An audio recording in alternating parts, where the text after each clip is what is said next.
This is how we do it. Of course, we're going to first look at the factors of -1, which is the coefficient of x cubed, and the -8, which is the last term. So the factors of -1, factors of -1, then factors of -8. So the factors of -1 are -1 and +1 only. And the factors of -8 are -1, -2, -4, -8, and the positive versions of those, which are +1, +2. Oh my god, I thought that my camera is no longer working. Okay, +4 and +8. Right, and then we're going to type all of this into the calculator and determine the one that is going to give us a factor of, or a remainder of 0. So we're going to try -1, +1, -1, -1, -2, -4, all of those factors, right? So let me just do that in the calculator and determine which one gives us a remainder of 0 very quickly. So after trying all of these factors into the calculator, I found that +1 is the one that gives us a remainder of 0. So we're going to be like, okay, x as +1 is the one that gives us a factor of, or a remainder of 0. So x is equal to +1 gives the remainder of 0. So that means when I substitute +1 here, we get 0, remainder of 0.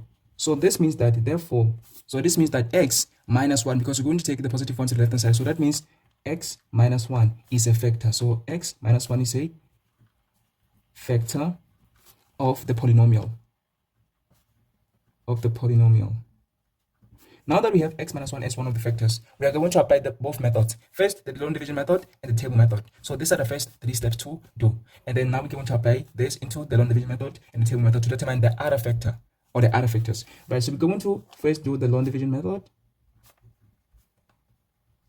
Then secondly, the table method. So with the long division method, we're going to say the divisor here, and then the dividend inside here. So the dividend is -x³ plus 3x² plus 6x minus 8. Remember that we're doing this just so that we may be able to determine the x-intercept. So that means we're letting y to be equal to 0. So that means we're saying 0 is equal to -x³ plus 3x² plus 6x minus 8. So the problem that we have is we want to factorize this cubic polynomial to determine the x-intercept. So we're going to need to apply a long division method or the table method, depending on the one that the learner prefers. So certain learners prefer the long division method and others prefer the table method. Right. So we're going to do both methods, right? So the purpose of this is to determine the x-intercept. So being able to factorize a cubic polynomial is very, very important because it's going to help us to determine the x-intercept. So we have a divisor here, which is x minus 1, that same factor. So we're going to be like -x³ divided by x. We're only dividing by x, not by -1. But when we multiply by the whole x minus 1. So we're going to be like -x³ divided by x. That's -x². So we're going to write it here, -x². Then we're going to multiply the -x² by x minus 1. When we multiply by the whole x minus 1. But when we divide, we only divide by x. So we're going to be like -x² multiplied by x minus 1. That is equal to -x³ plus x². So we're going to write it here, -x³ plus x². We have to subtract the whole of that. We have to subtract the whole of this. So we're going to say minus and then put it in bracket. Right. And then now we're going to find the difference. So -x³ plus, why do we say plus? Because negative, right? So -x³ plus x³ is just 0, right? So we're just going to put a dot here representing 0. Then we're going to say 3x² negative positive. So we're going to like negative multiply positive. That's negative. So 3x² minus x². That's +2x². So we have +2x². Then we're going to bring down the +6x. And then we're going to say, what is 2x² divided by x equal to? The very same way we had the whole -x³ plus 3x² plus 6x minus 8. But we only divide x³, -x³. We're going to only divide 2x². Okay, we're not going to divide 6x. So we're going to be like 2x² divided by x. That is just +2x. So we're going to write +2x on top, and then we're going to multiply +2x by x minus 1. So +2x multiplied by x minus 1. That is 2x² minus 2x. So we're going to write +2x +2x² minus 2x, and then we're going to need to subtract that, right? And then the difference is going to be equal to +2x² minus 2x². That's 0. So we're just going to put a dot representing the 0. Then we're going to be +6x minus minus. So minus is positive. So we're going to have +6x plus 2x, and that's +8x. Now that we have +8x, we're going to bring down the -8. So we're going to have -8 here. And then we're going to be like 8x divided by x. That's 8. So it's +8. So we're going to write the +8 on top right there. And then we're going to multiply this 8 by x minus 1. So as we go down, we multiply. But as we go up, we divide. So 8 multiply x minus 1. So 8 multiply x minus 1. That is equal to 8x minus 8. So we're going to write 8x minus 8 here. By the way, the 8x is positive. And then we're going to need to subtract that.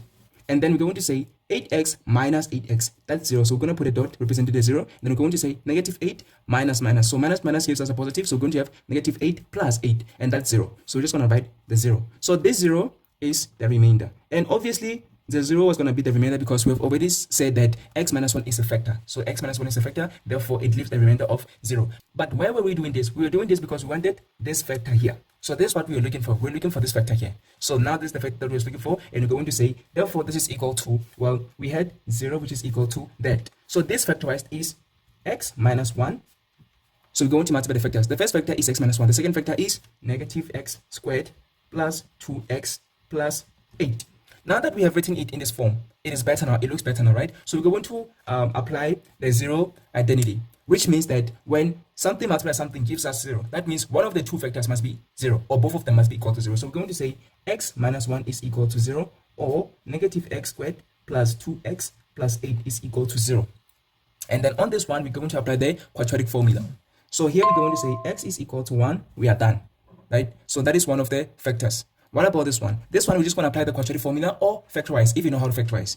Right, so what I'm going to do is factorize because I know how to factorize. But if you don't know how to factorize, you're welcome to utilize the quadratic formula. Quadratic formula works at all times. So first of all, I'm going to divide everything by negative. So I'm going to have x squared minus 2x minus 8 is equal to 0. So I've divided both sides by negative 1. Then I'm going to factorize by saying x minus 4, then x plus 2 is equal to 0. So now that I have this, I'm also going to apply the 0 identity here as well. So that means x minus 4 must be equal to 0, or x plus 2 must be equal to 0. Then x is going to be equal to 4, or x is going to be equal to negative 2. Now I have all of the factors. So the factors are 1, 4, and negative 2. These factors are also called the roots of this cubic polynomial.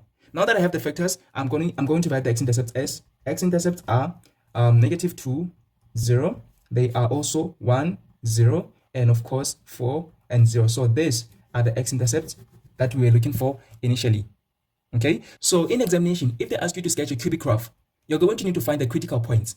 The first one is the y-intercept, which is just going to be the 0 is to negative 8 here, obviously, right? So the y-intercept. Then you're also going to need to find the x-intercept, the turning point, and then the point of inflection. You're going to utilize those critical points to sketch the function or to sketch the graph. But the challenge is going to be finding the x-intercept. So this method, we do it to help us to find the x-intercept. All right? So sorry about that.